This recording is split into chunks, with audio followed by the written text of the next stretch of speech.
All right, guys, so today we are going to learn about Unit 5, Concept 2.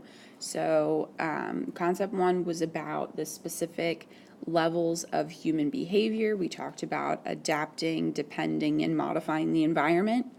Today we're going to focus on industrialization and the environment. So this is Concept 2. Our lesson essential question is, what are the consequences from human damages on the environment? And I think you might have to go to your yellow packet LEQ box for Concept 2 and fix your LEQ. It may say something different.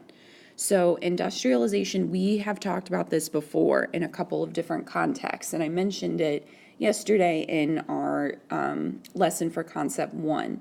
So industrialization is really, really important throughout this whole course, and it's going to be really important for Concept 2.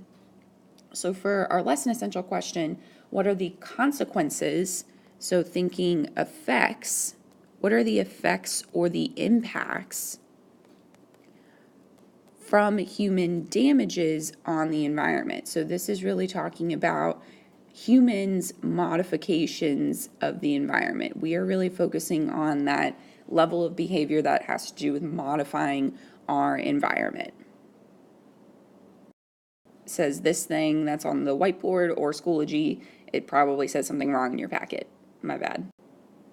All right, so we're in our yellow packet for LEQ 2, Concept 2. Reminder to check your LEQ and make sure that it...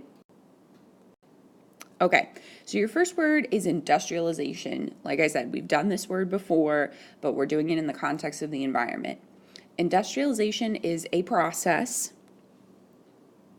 through which a country develops industries, factories, or technology. It results in a greater production of goods and greater production of pollution. So the more that we are industrializing, the more that we are polluting. Okay? If you think of cities like LA, or maybe you've seen pictures of cities in China, there's a lot of what's called smog in those cities. Those are cities where there's a ton of pollution, and it basically creates like a blanket of pollution that sits on top of their city. And people, they'll wear like face masks or like surgical masks just to kind of protect and maybe breathe in less of those particles that we know are damaging to ourselves. So pollution, hopefully, you've picked up on this through other classes or just kind of being aware of the news or, anything like that. Pollution is bad. Pollution is bad for the environment, and it's bad for our health. So, this has been, kind of a hot button topic lately of talking about how can we as a global community reduce our pollution and find new ways to produce and industrialize but not have as bad of an impact on the environment. Okay, so specifically pollution, this is your second word. So pollution, just so that we have a common definition, pollution is a process through which harmful chemicals and substances are introduced into the air. This is a result of industrialization. So pollution, we really want to emphasize that it's an increase of these harmful chemicals and substances, which I'll define some of that in a little bit. If you ever drive by a factory and you see all this smoke and all of this just junk coming out of the smokestacks or something like that, that's pollution. The stuff that comes out of a car, that's pollution. You use energy in your home, that gives off pollution. Everything that we do in our society, when we're using energy, we're using gasoline, we're using fossil fuels, we're using some kind of energy, that gives off pollution. Different types of energy will give off different levels of pollution, so that's what I'm talking about, where we want to find we want to find energy sources that give off less pollution, because pollution is bad. Pollution is bad. We want less of it. We want to lower our pollution. Okay, next word is carbon emissions. Carbon emissions. So this refers to an amount, so it's usually some kind of number. It is an amount of pollution or greenhouse gases that are let out into the air. So on the next slide, I'm going to tell you what greenhouse gases specifically means, and that's going to be something that you can put in your extra notes for this word, or really you could put it in your extra notes for any of these definitions if this takes you more room. But carbon emissions, it's some kind of quantity of pollution and greenhouse gases that is let out into the air. What this graph is showing is carbon emissions by region. So region of the world. So it's got US and Canada, it's got Western Europe. This graph's kind of old, so it defines East Asia as communist East Asia. If you're not sure what that means, don't worry about it. But basically this is, think like China. Eastern Europe, India and Southeast Asia, and so on and so forth. So what I want you to notice in this graph is that the taller the line, the taller the line, the further up the y-axis the line goes. That means the more carbon that region is letting off. And that is representative of how much pollution and how much greenhouse gases a region is letting off. So if you notice, the line that has the highest number is this reddish burgundy line, which, if you look over at our key, is the US and Canada, okay? So we as a region, at this point in history, have given off the highest amount of carbon emissions. This graph is a few years old.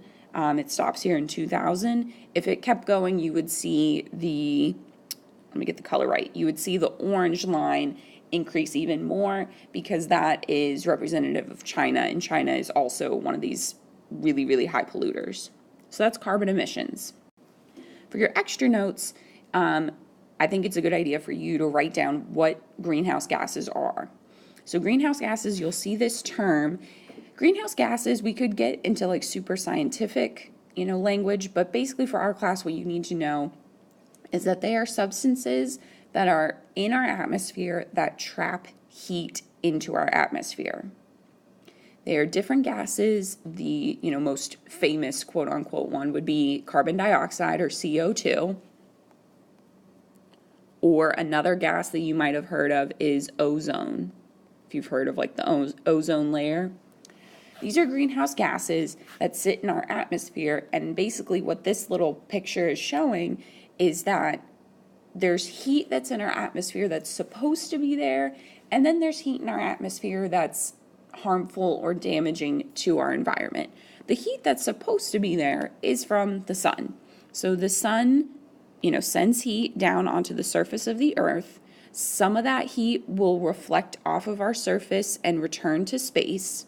Some of that heat will stay on our atmosphere and it warms our earth. But then what happens is we've been letting off these greenhouse gases from us, so off of the surface of the earth, which is this arrow here. We've been letting off these greenhouse gases. Greenhouse gases don't go anywhere. They don't leave. They don't just go off into space. They remain within our atmosphere, and the way that their chemical makeup works and the way that they break down in our atmosphere, they trap heat in the atmosphere. So that's why we get this process of global warming, because we have these greenhouse gases in our atmosphere that just trap heat. And the more greenhouse gases that we let off, the more heat is going to stay in our atmosphere, which is how we get to global warming. Okay, so hopefully we've heard of global warming before. If we're kind of not sure what that means, at this point you should know that it's a result of an increase in greenhouse gases. We're going to define more of what it means later on, but at this point that's what we're talking about, an increase in greenhouse gases, which results in the warming of our atmosphere. All right, your last word is carbon footprint. So this is very similar to carbon emissions. It's basically another way to define the amount of carbon emissions someone gives off. So the carbon footprint is a specific amount of greenhouse gases or carbon emissions a country or a person or a company gives off. The larger the footprint, the more harmful to the environment. Okay? So carbon footprints can be measured in, the image that's on your screen and a lot of other, data sets will give it in terms of countries.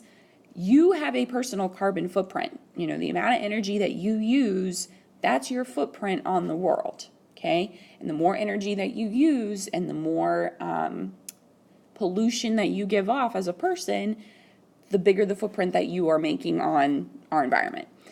Companies will also measure their carbon footprint because a lot of companies now are trying to be more eco-friendly and make sure that they shrink their footprint as much as possible.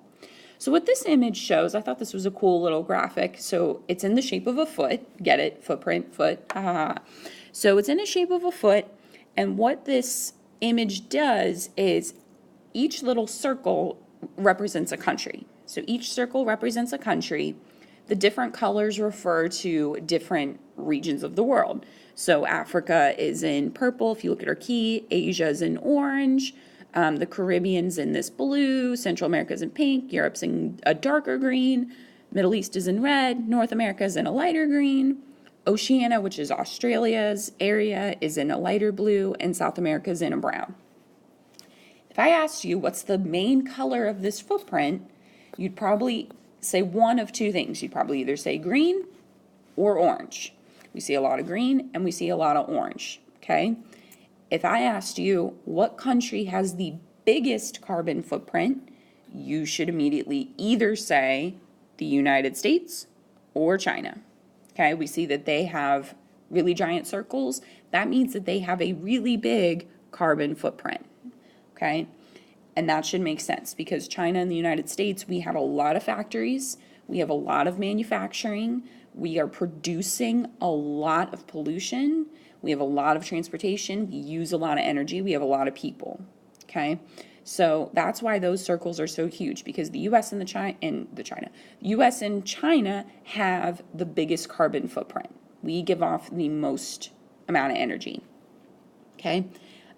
If you think about region-wise, the two areas of the world that collectively give off the biggest carbon footprint are going to be Asia, which we see from this orange, because we've got Japan, we've got India, South Korea, also giving off a decent amount of energy. And then we also have a lot of green, okay? These green countries refer to countries in North America, which is the US, Canada, and Mexico, and then also Europe. Europe is giving off a lot of energy as well, okay?